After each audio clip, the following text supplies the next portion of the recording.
Our guest today is Kim Borchers. Kim is the president and owner of Bird Dog Recruitment and Consulting. Her firm focuses primarily on placement of senior talent at the highest levels of state and federal government, along with management development.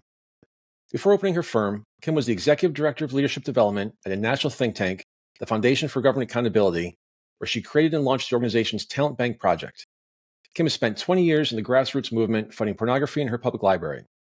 She also served as deputy chief of staff for Kansas Governor Sam Brownback and currently serves as Republican National Committeewoman for the great state of Kansas. Kim Borchers, welcome to Next Steps Forward. Thank you, Chris. I'm pumped to spend some time with you today. Pumped. I love that. I'm pumped too. We haven't used that word before, so I love the excitement. So, Kim, you started your career in the healthcare sector, but quit a high-paying corporate job to try to change local policies that you opposed. Take us back to that time. What compelled you to get involved instead of just leaving it to someone else? So, Chris, to be honest with you, why I stayed home originally was to stay at home with our very first child. I was traveling 80% of the time. My husband's a family practice doctor. He was starting his practice. And I missed her first tooth, her first step, and her first rash. And I'm like, you know what? This was not my idea of starting a family. And it was by accident that I fell into this. I was listening to a radio program, and it was talking about public libraries and pornography access for kids. And I thought, I live in the Bible Belt. There's no way this is happening in my local community. And that's how it all started. And the rest is history. And how hard was that decision for you? And what were you able to accomplish? What was interesting? It was making the very first phone call. And so I called the library director, and I can tell you, having in my corporate world been negotiating multi-million-dollar contracts with integrated healthcare systems, I was kind of getting the, okay, little lady, you don't have to worry about this. And I thought, okay, I'm going to let you get through the renovations on the library, and then we'll follow up. But I did a follow-up letter to the director of the library at that time, and I copied my local legislator, and it was a year later that she showed up on my front porch step. Her name was Becky Hutchins. Her husband was also a family practice doctor. And we began to strategize on what was happening in the state of Kansas and why things were occurring, or why this was an issue, and was able to partner with her and learn the process, what works, what doesn't. And I'll be honest with you, we are still battling that particular law, which is an affirmative defense clause in Kansas statute for harmful to minors that does not hold public schools and public libraries accountable.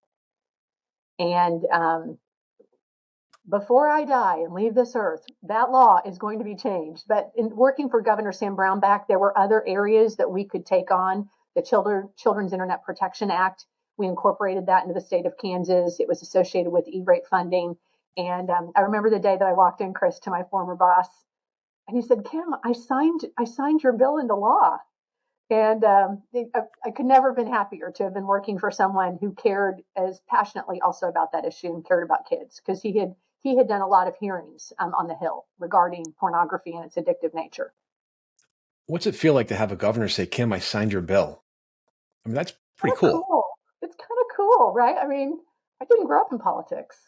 And so just the honor of being able to work on a senior staff and to work for someone as honorable as Sam Brownback. I know even to this day, when I go to Washington, D.C., when people find out that's who I worked for, they're like, I didn't necessarily agree with him all the time, but man, what a good human being. And I'm like, exactly. And I don't believe in cloning, but I would clone him for Washington, D.C. So You spent 20 years in that movement, but I understand that as a result of your early activism, you ended up with a job you would have never expected to do. Did you feel like you were prepared to be a radio host? And how was your program received? Well, absolutely not prepared. As I shared with you before we even started our program, I remember when I called my husband and told him, I said, I've been offered a radio show. And he said, honey, they know you don't know what you're doing, right? And I said, I'm taking the job. That's what I'm going to do. This was really before social media. So talk radio was a big deal. And it was one of the outlets that I had utilized in informing the public as to the work that we were doing at the Capitol on this particular piece of legislation. And so the funny thing is one time I was at the grocery store and I was checking out, and there was a gentleman behind me, and he said, your voice sounds really familiar. And I go, oh, and he goes, are you on the radio? And I said, yes. And he goes, "You're the lady who took an hour of Mike and Mike away from me." And I said, "Guilty. I'm so sorry." He goes, "Well, you're kind of entertaining too." I said, "Well, I'll take that as a win." So it was a fun time. I did that for a year, and I got pregnant with our third. And the radio station was so gracious; they wanted to put a studio in our house. But the show that I ended up doing over time, I had a colleague who we would just banter, and it was going to be really hard to have the same, dynamics when I'm like at home and I can't see him. So I said, "You know what, Steve, we'll let you take this baby and run with it." But it was a phenomenal year. I was. It's one of those things where it's like you could never have told me I would have done radio for a year.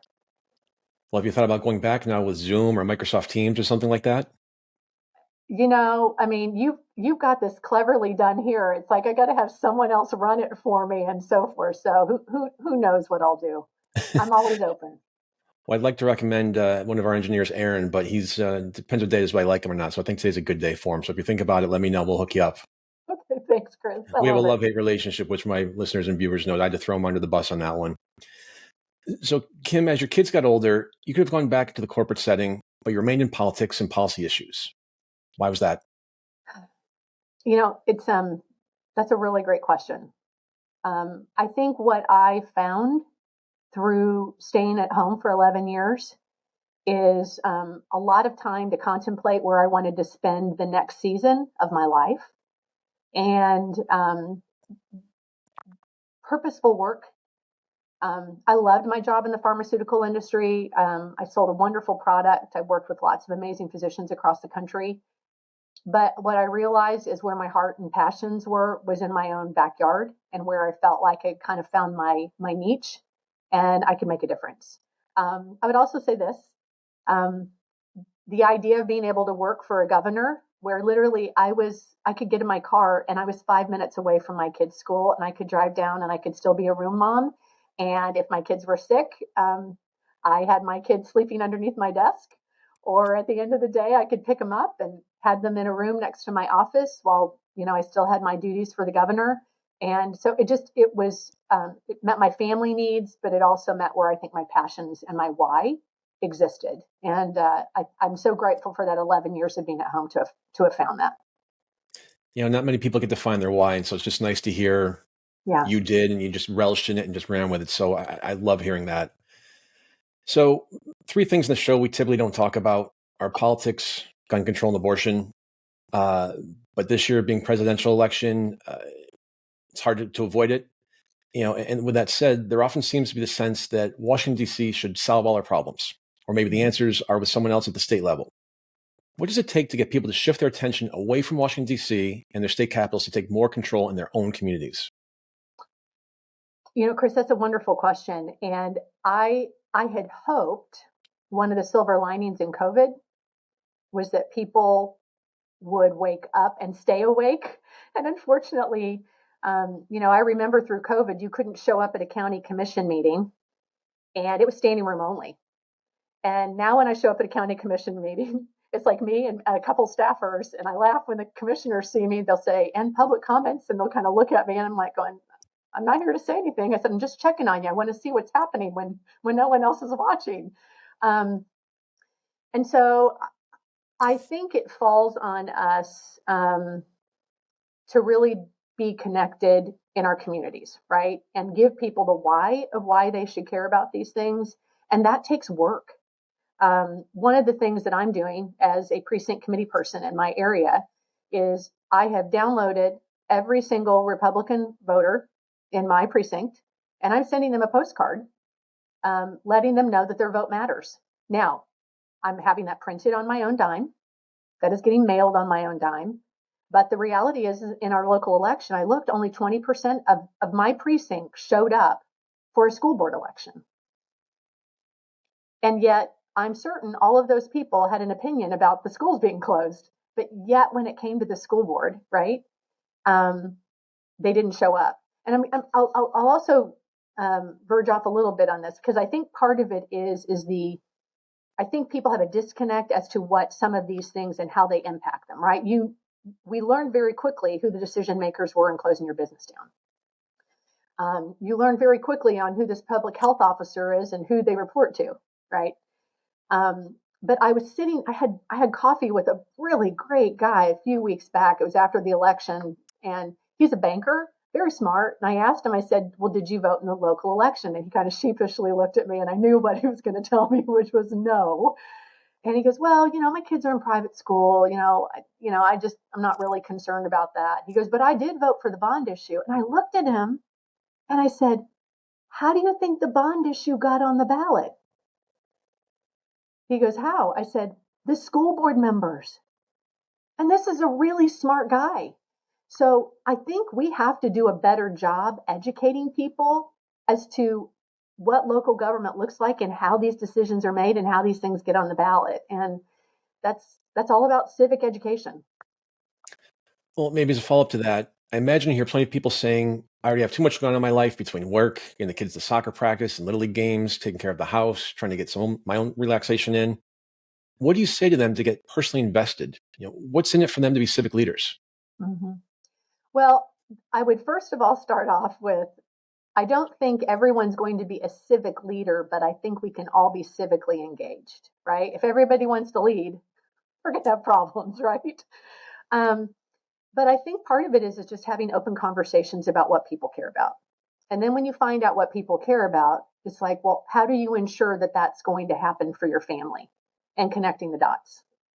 And I'm a firm believer that you need to build the well before you need it. And that's what I'm really trying to encourage people to do. I know that not everyone's wired like I am. My boss used to tell me that. He goes, Kim, not everyone's wired like you. I'm like going, well, thank goodness. We'd really be in trouble. But I think what we have to realize is that civic engagement does not mean you have to run for office. Civic engagement doesn't mean you have to go out and hit a grand slam. I think civic engagement is seeing ourselves almost like we're gardeners in our community, and we plant and we water and sometimes we reap. And you have to figure out what you're going to be in your local community. And that just comes from open conversations. And I'll be honest with you, Chris, I knew a lot on the Fed side. I knew a lot on the state side, but it was COVID that got me really, really educated locally, on home rule order, or if you have a Dillon rule in your area, in your state. I mean, all of these different things. So now I'm sure the local government guys are like going, oh my gosh, we had her at the state. She was at the state house. Now she's really here to bother us. So Here comes Kim again. Here comes Kim. You mentioned a few minutes ago about voting percentages in local government school board elections. They're dismal. Now yours is 20%, which is pretty high. They're typically usually around 10 to 12% maybe. Mm-hmm. Why are so many voters disengaged from the government closest to them?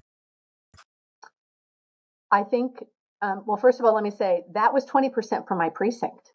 If you looked at the entire district, it hit the numbers that you hit, right? I think it's going to go back to, I think people have lost a sense of agency. I think they believe this idea of what's my one vote? How can it make a difference? And you and I are both familiar with someone, right, who you know very well, who worked for someone who's a congresswoman, and she won by 6 votes. 6 votes. I was just going to mention that. I mean, I lost my local school board race when I ran several years ago. My goodness, it's getting longer and longer. But I lost by 5 votes. By the time provisional ballots were counted, I was down by 5. And I jokingly tell everybody, I am the poster child for every vote counts. But I made assumptions that if someone had my sign in their yard, that they voted. And when I went back and could look at the poll books back in the day when they were paper, I had a family that had 6 voters in there that did not vote that day. And when I asked them, they said, well, you had signs everywhere. So I thought for sure it was a win. And so this is how I help people who run for office. I said, if someone has a sign in their yard, you're going to get an advanced ballot application in their hands, and they're going to make sure that they vote. So I think everything is about the way you campaign. Is it hopeful? You let people know that their vote matters at the end of the day. Your vote counts. And we can't disregard that. How do you define civic leadership? Do I have to be the mayor of my community or a city council member to be a civic leader? No. So if you take a look at the root Latin word, civics, it means the study of the duties and responsibility of a citizen. And so if you look at, let's go to civic engagement. So once you know what your duties and responsibilities are, how do you engage? And then some of that engagement will ultimately lead to leading. So no matter what you're passionate about, right? Um, it could be, and you and I talked a little bit about this, it could be the issue of sex trafficking. Where do you take the lead on that? The the gal who started our anti-sex trafficking home here in Topeka, Kansas, she had no background in this whatsoever. She had been in Mary Kay, was a saleswoman, had been very successful in that. Her husband is a prominent business owner here, but she had a heart and a passion of what was happening in our local community. I would say she is a civic leader on this issue. And I have the privilege of serving on that board. Um, but she and I had kindred spirits because I know that one of the major drivers for sex trafficking is the internet. And you look at the pornography that's available, many of the women who are in those things on the pornographic areas or on these sites, they're trafficked women. So I think leadership, I think sometimes you just end up there. It's not like you walk in and go, I'm going to be a civic leader on, human sex trafficking. It wasn't that. And so I think it's just making yourself available, looking at what the needs are, but you have to be present. You have to show up. It seems like there are as many reasons or even excuses for voter apathy as there are voters. Mistrust in government, people are just too busy, polarization between the parties, negative campaigning, flawed candidates, biased media coverage, the list goes on and on and on. What do you believe the reason or reasons are for voter apathy? Oh boy. What do I think the reasons are? Well, you hit on all of them, right? Um, I think it goes back to what I said. I think people think their vote doesn't matter. And I got to tell you, as elections are getting closer and closer, it, every vote counts. I mean, as I've traveled across the state as National Committeewoman, election integrity gets brought up all the time. And as I am stepping away from my role, so I'll be handing my crown off to somebody else at the end of in July, at the end of the convention. I've been a little bolder in pushing back on things because this is what I tell people. I said, let me guarantee you one thing. The one vote that will not count is the one that is not made. And I've also have the philosophy, you've probably heard this too. It's like, if you didn't vote, I don't want to hear you complain. Right? We have control. If you don't like who is representing you, then you need to vote. But the number of times that people complain about things and I ask them if they voted and they didn't, and I'm going, okay, I'm holding my ears. I'm not listening anymore. My wife says that all the time. She's like, you can complain all you want, but show up at the voting booth. Yeah. In other words, I don't want to hear it. Yeah. And you mentioned negative campaigning. I know everybody says they hate it, but the data shows it works. I don't like it, right? But it's like podcasts. Who listens to the warm, fuzzy, things are good? No, everybody, it's like they want to be angry about something. It's like it's what drives them.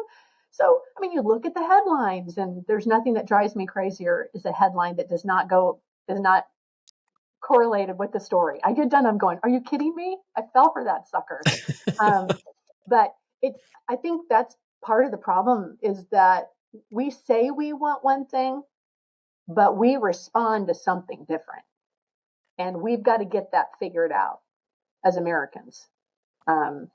So it falls on us, right? We have agency. You have agency. What role do you think the way campaigns are financed plays into voter discontent?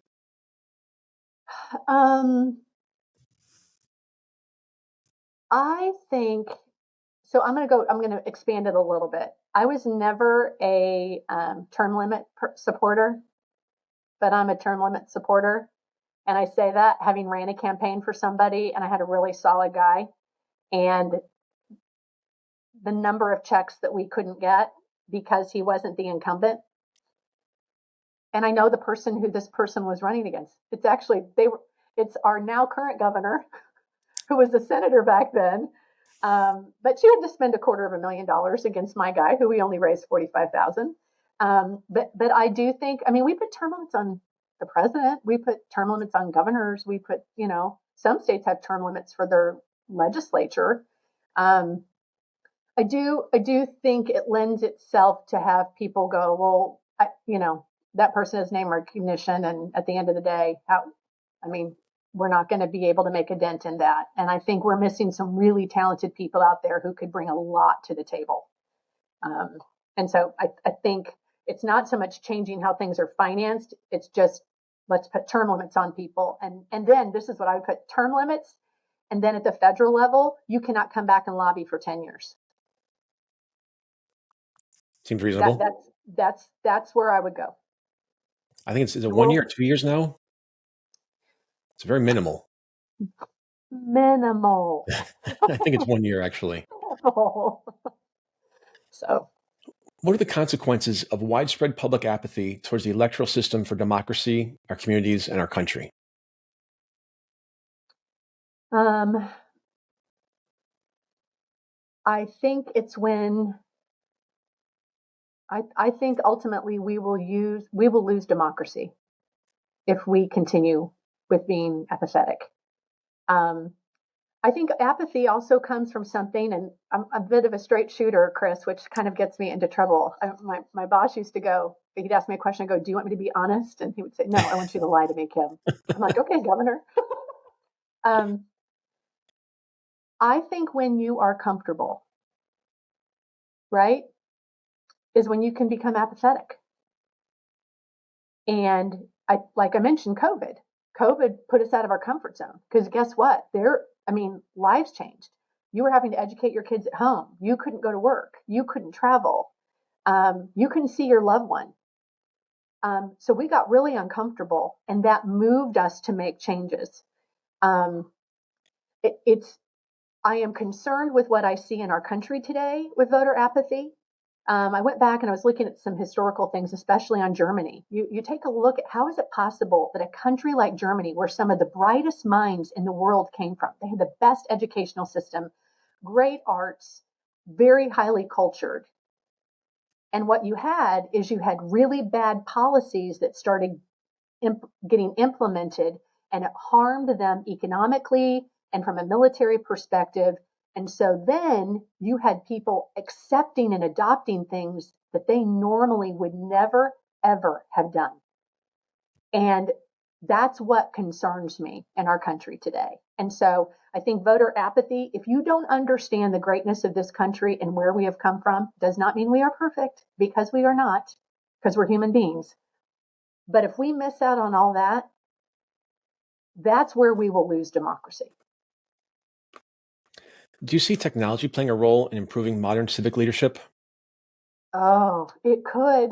But right now it's terrible. I jokingly tell people, I'm of the mindset I would adopt dueling again. Let's put dueling back in. And then social media would change, right? Think about these people who talk smack all the time. I'm like, if someone challenged you to a duel, I don't think you'd say that. So I think there are so many great things that can happen with social media and just technology being able to reach people in ways that we've never been able to reach them before. And also the fact, think about when you are engaging, you've got 18-year-olds all the way to 100-year-olds, right? 18-year-olds don't read the mail, but unfortunately they're on social media. So it's how do we find that balancing act? You were part of a civic leadership program that came up with an ingenious idea to get military spouses and out-of-state college students involved in the electoral system and address a national shortage. It's an idea that I think every state should adopt. What is it, and how does it work? Well, Chris, thank you so much. Essentially what I'd found out when I had women in the civic leadership engagement program, one of the things that we do is you volunteer to be a poll worker. And all of these women kept coming back saying, I cannot be a poll worker. And I said, well, why is that? And at first, my first thought was, the feds. And they said, no, the state law here says that if I am not a registered voter where I'm living, that I cannot be a poll worker. I cannot volunteer. So I took a look at my Kansas law and found out it's the exact same thing. So like I said, I'd been digging a well for 20 years. I found the legislator who I love him. He's wonderful, Representative Pat Proctor, and he's former military and he runs the election committee. And I said, Pat, what do you think of this idea? He said, wow, I never would have thought of that. So basically, we have a piece of legislation that's running through the Kansas State House right now. I introduced the bill 2 weeks ago, and I did testimony at committee last week that essentially will allow the law to be changed that if you are a military person or a military spouse, that even though you are not registered to vote here, you would be able to volunteer to be a poll worker. And the same thing for college students. So Virginia has the same law as Kansas. My son is registered to vote in Kansas. He goes to school at Liberty University. I am sure Lynchburg, Virginia needs people to help work polls, but my son can't because he's a registered voter in Kansas. So we're moving that legislation along, and I'm hopeful that we will get that passed, and it's something that could be used as model legislation across the country to really, it's not going to be the silver bullet for our poll workers, but at least it's a tool in the tool chest for our election commissioners and clerks. Makes complete sense. It's something so simple. I know. Well, if it makes sense, it doesn't pass. No, exactly right. Unfortunately, you're right. That's too logical, Kim. We can't do that. I know. Stop being logical. You've been involved with a group called the Policy Circle, co-founded by our mutual friend, Sylvie Legere. What is the Policy Circle? What is its mission? And how did you become involved? So the Policy Circle, it's a nonpartisan grassroots organization that provides really a framework for women to boost civil discourse and civic engagement. And it's a proven platform for how we can develop leaders in our communities. So where we're adopting solutions on policies that foster real creativity and personal responsibility. And I got connected, actually. I met Sylvie via a connection. Somebody said, oh, you need to talk to this lady. And I was a guest speaker in Chicago back in 2018, specifically on demystifying boards and commissions, because a lot of people don't know, how does it work? How do I get on a board or a commission? And so I was a guest speaker there, and Sylvie and I continued to work together and create this program called the Civic Leadership Engagement Roadmap, which is really about helping women navigate locally and to kind of dip their toe in to find out what their passions are, where they can make a real difference in their communities. So it's been, I love it. It's a national network, and it's a great way for iron to sharpen iron. I love that. And how can others get involved in the Policy Circle? Well, I can encourage you. You can go to thepolicycircle.org, and you can, that's our website, and you can go there and find out ways to become a member of the organization or to sign up for CLEAR, which I'll be your Sherpa for 3 months if you do that. And there's other membership benefits that you have being a part of the program. And the brief conversations that we have on public policy are wonderful. It runs from mental health to public safety to foster care to you name it, to international foreign policy issues. So it is just a treasure trove of great conversations for us to sit in a civically minded way and a civil way to discuss these issues where they can be fruitful. And it's a treasure trove of powerhouse women like yourself. I've been blessed, as I mentioned, to become friends with Sylvie. She's been on the show. She's had me on her podcast. And I've actually tapped into that network just to have unbelievable women doing all kinds of unbelievable things out there. One of the things that I like to focus on the show, we mentioned before the show, is a couple of different issues that I like to draw attention to. My listeners know we do a lot on mental health, on anti-human trafficking. But also for me personally, I was an only child raised by a single mom. And so women in leadership is something very important to me. So appreciate all the work that you've done in your community over the years. So thank you for that. Well, Chris, you know what I always tell people? I'm in a very fortunate position, and there's some words that have been hijacked, right? And the word privilege is hijacked. When you have privilege, you're supposed to do something with that privilege. And I feel like I have been gifted with the privilege to be able to do some things that maybe some other moms can't because of the situation that they're in. That was my big issue on pornography.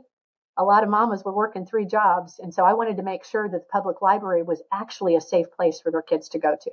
And if I could do that for them, that was a way for me to give back to my community. Kim, you've described the COVID pandemic as an eye-opener for many people, including yourself. Mm-hmm. In what way did the pandemic open your eyes and change your mindset? Oh, boy. It opened my eyes to how much control is given to folks who are non-elected. And something as powerful as shutting your business down or shutting your school down. And I think it's really important that at the end of the day, that those decisions are being made by elected officials, not by bureaucrats. It's not that you don't take into consideration the specialization of the people who are advising you, but at the end of the day, the call is made by the elected official, not by someone who I don't have any influence over, who at the end of the day also is not going to return my phone calls because he doesn't have to. But if you're elected, you need to do that. And let me just stress this, thoughtfully reach out to electeds, right? I mean, I tell people, if someone showed up on your front porch step and told you were stupid and an idiot and you didn't know what you were doing, you would probably shut the door, right? I mean, you get a lot further with honey than vinegar. And it's not that you can't be passionate or you can't be firm. And I'll just say this, Chris, I haven't mastered this. I am a work in progress. I mean, there are days that I'm going, okay, I probably should have said that a little differently. I don't want to burn a bridge. I need to go back there. But I do believe that this is about coalition building and creating an environment where you are persuading people your direction. And I'll tell you, Chris, I started Facebook Lives. I'd never done Facebook Lives before COVID, and started doing that because I wanted to be almost a source of information for people because they did not know what to do and where to go. And it didn't matter what side of the aisle people were on. I mean, I had friends that were Democrats who were calling me, asking me, can you please help my dad get his unemployment? And I'm going, do you know who you're calling? We're not in charge over at the governor's mansion. But I was honored by that, actually, that they're like, okay, I trust her. I know she's able to navigate through this. How could she be helpful to me? And we started a show called The Michael and Kim Show. It's a buddy of mine who he actually had interned for me. He was an economist. And so we were doing data and we were sharing that with people all through COVID and holding elected officials and bureaucrats accountable for their actions based on what the data actually showed. So, I mean, it's amazing. People were hungry for it. That's where technology mattered. Yeah, absolutely. And the response to the pandemic, we know, has been extremely divisive. People in politics used to talk about the pendulum of public opinion or public policy. Civil discourse was part of the process not so many years ago. People from different parties could disagree without being disagreeable and compromise to get things done. Has the pendulum swung so far that civil discourse is a thing of the past, or is there a way for civil discourse to make a big comeback? So this is knowing your history, right? I think we have Norman Rockwellized our founding. So if you go back, there's another podcast I love listening to. I don't know if you've ever heard of it. It's called History That Doesn't Suck. Have you ever heard that podcast? No, I haven't. Okay. You got to listen to it. It's fantastic. If you go back and listen to this, and what they do is it's story form of just kind of original writings and things that were captured. We had this same tension back at the founding. The difference is we now have technology, right? Before you had to put someone on a pony and they had to, ride their horse how many days in order to get a story to someone. And now someone just has to get on here and be a keyboard warrior. But I think the difference was, and there's a great speech that Benjamin Franklin gives on the floor after they have passed the Constitution. And he says, what I'm saying here and what I've disagreed upon here is going to stay here. I'm going to go out and leave this building. I'm going to support this because this is the only way that we're going to be able to keep this country together. All of those losses, all of the lives, all of the homes, all of your property that have been lost through this, if we don't come together in this way, then we don't stand a chance. And I think what we need leaders who are willing to say, I'm going to come to the table recognizing I'm not going to get everything I want.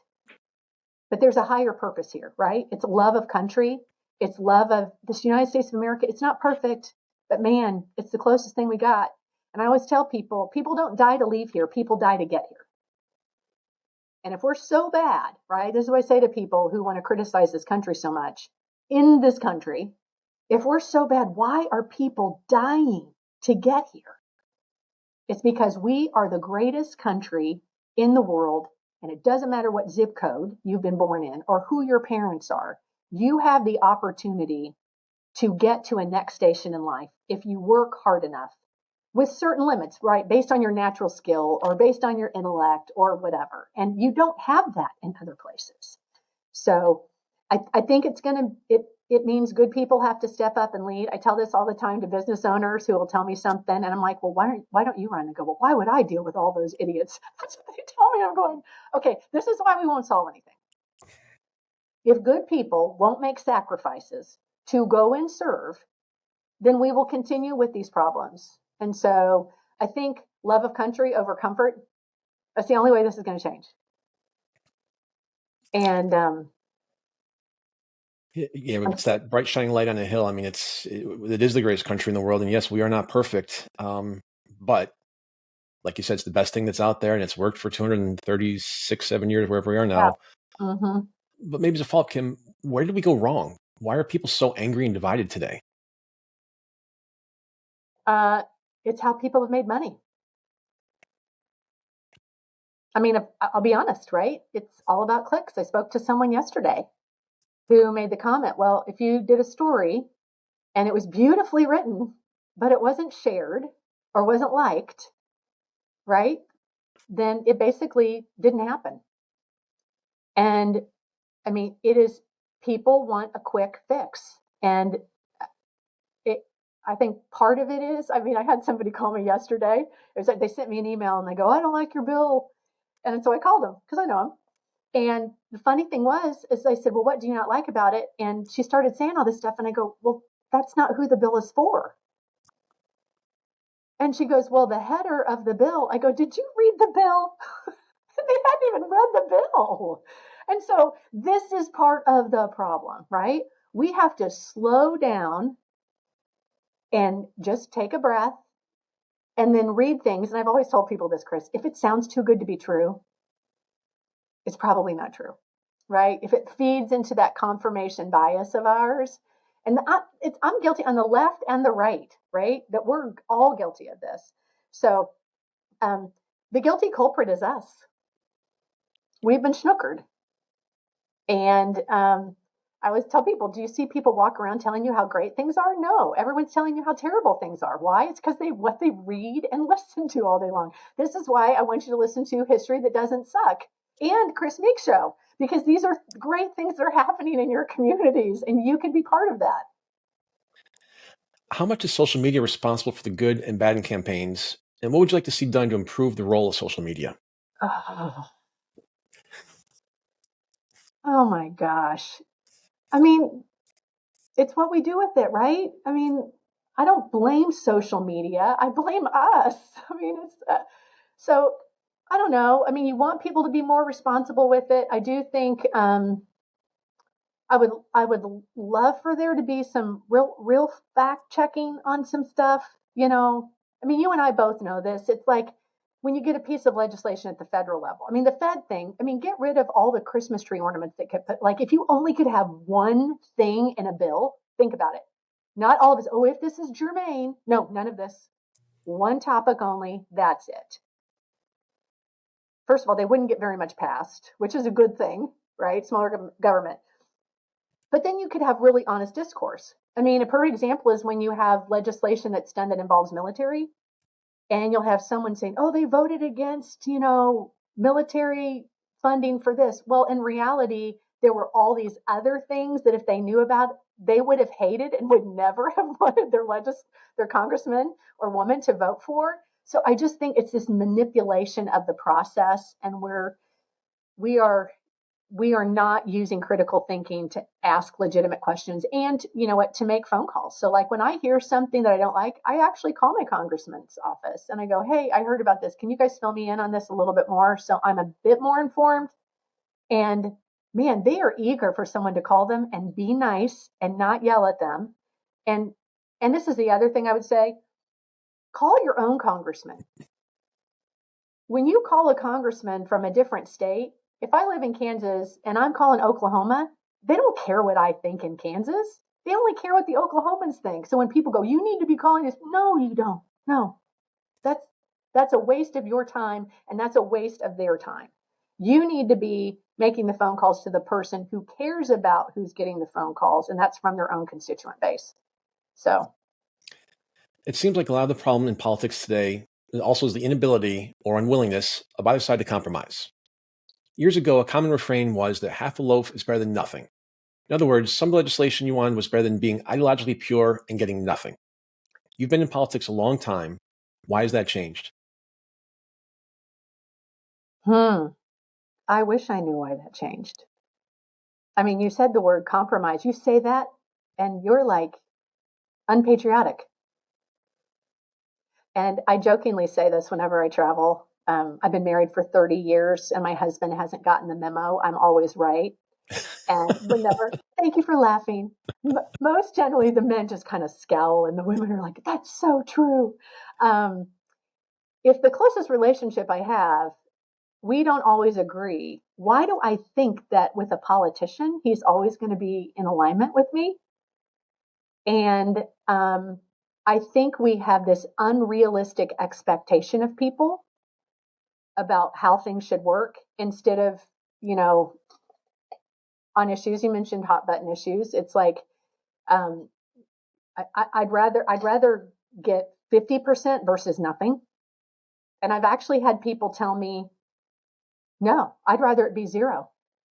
And I'm going, well, then you and I are just going to have to disagree.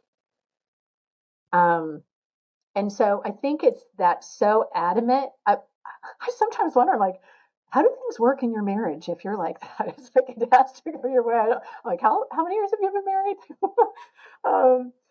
And so often the disagreement isn't even about the end point, right? I mean, I sit and have coffee every other week with a couple Democrats, some libertarians, and some Republicans. And they are very colorful conversations. But one of the things that I have found in many instances, we actually, let's say kids and reading, we all really care about kids being literate and knowing how to read and understanding that that's a core foundation of how this is done. Where we begin to bifurcate is how we get there. And I'm just kind of like, well, let's use the data.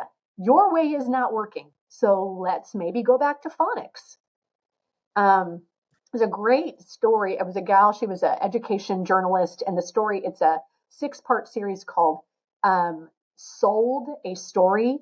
And it is an overview what has happened in this country over the past 25 to 30 years on reading in our public school system and private school system too, for some. And it will blow your mind. And you'll go, wow, I saw that with my own kid. And I actually saw it with my own child. And that's when we made our move to a different school. Because I wanted phonics. And it made the difference. As citizens, how can we encourage bipartisan cooperation and consensus building among our elected leaders? We have to model it. We have to model it. And I would say it's not always easy. But I think even if you have a legislative person or a Congress person who you don't agree with, I think your interactions with them have to reflect civil discourse, right? Because there may be some place that you can find common ground that you can actually work with them. And I remember when Paul Wellstone and my former boss, Sam Brownback, worked together on a piece of legislation back in the day, right? Paul Wellstone is liberal, but he and then Senator Brownback found common ground on an issue and worked on it. And I think, and I would also say this, Chris, I think this is what's so unfortunate. The voters are almost condemning their electeds if they do anything with someone on the other side, like thinking they're like the devil themselves. How could you agree with them on anything? And I'm going, folks, that's not how this works. But the people in the middle, there's this middle population, right, that are really trying to figure out what side do I want to go with this time around, right? And so I'm about you win elections by addition, not subtraction. And how do I have persuadable speech to let them see, you know what, she's actually not crazy. I kind of agree with her. So that's what you have to have. Well, I always like to go back to the story of President Reagan and then Speaker Tip O'Neill. And they fought tooth and nail on all kinds of things, but they got stuff done. And then there's the famous story of when the president was shot, the speaker was there and he says, "Hurry back, come back, Mr. President." So we have to go back to, that sort of mindset, that era, that cooperation. Well, like I said earlier, we agree to disagree, but at the end of the day, it's the American people that we're serving, not our own personal interests. Yeah. Well, we have to humanize everybody. I mean, you mentioned COVID. I think what was so sad is just the divide that COVID had on families. And some of those things haven't even healed today, which is so unfortunate. And so COVID, you saw the splintering, but then you've got politics. It's like when someone goes, "Well, I'm not going to talk to you because you voted for so and so." And I'm going, "Are you kidding me? That's your neighbor."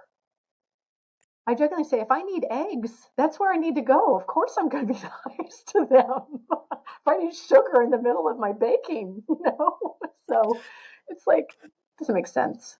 Well, I think maybe one more thing just to kind of kick COVID in the teeth again. We were on lockdown, and all we had was the internet and social media. And so the campaign cycle was extremely divisive, as we know.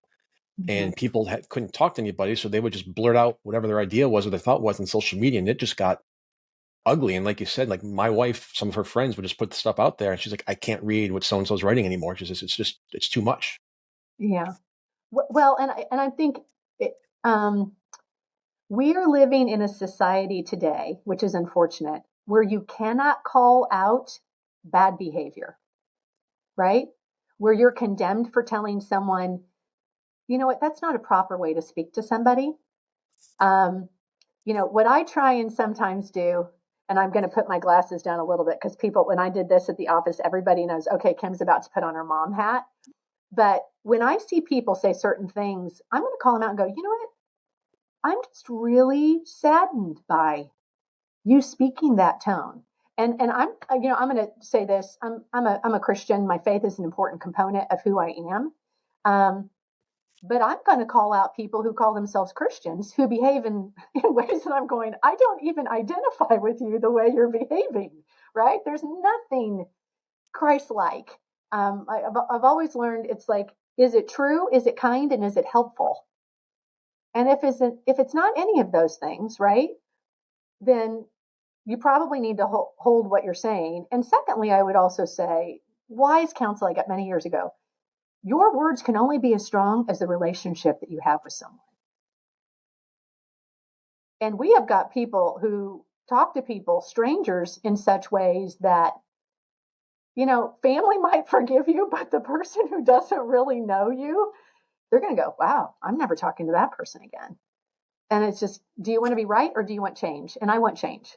That's what I want. I want change. Well, speaking of change, to that point, do we need to make major efforts to restore faith in the political system and government, or will we increase public involvement if our elected leaders just show that they can work and get things done? Well, can I say we need all of it?